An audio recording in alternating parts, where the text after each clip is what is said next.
మీరు ఎప్పుడైనా ఫారెస్ట్ నుంచి వెళ్ళేటప్పుడు అయితే ఒకటి అబ్జర్వ్ చేశారా? ఇటుపక్క ఒక 20-30 ఫీట్స్ అట్లా, ఇటుపక్క ఒక 20-30 ఫీట్స్ అట్లా మొత్తం కింద గడ్డి గిడ్డి మొత్తం కాల్ చేస్తారు. ఎందుకో మీకు ఏమైనా ఐడియా ఉంటే కామెంట్ అయితే చేయండి.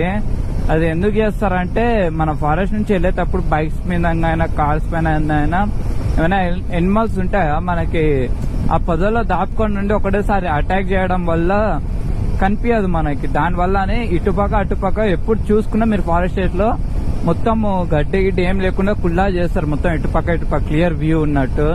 దానికి మెయిన్ రీజన్ వచ్చేసి అదే అన్నమాట.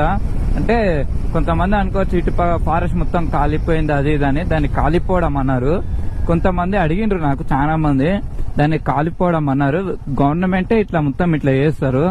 తర్వాత ఏమంటే మనకి ఎలాంటి ఇబ్బంది లేకుండా వాళ్ళు క్లియర్ చేస్తారు. ఎందుకంటే మనకు అక్కడ సైడ్ పోటీ ఇక్కడ ఏమైనా ఎనిమల్ ఉంది అనుకో, మొత్తం గడ్డి ఉంది అనుకో, మనకు కనిపించదు అక్కడ కూర్చుంది గిట్ట. అందుకోసమే ఏదో ఇట్లా మనకి క్లీన్ చేస్తారు. అక్కడ కొంతమంది ఉన్నారు ఫైర్ చేసేసి వెంటనే వాళ్ళే అక్కడ ఆగి మళ్ళా మంట అనేది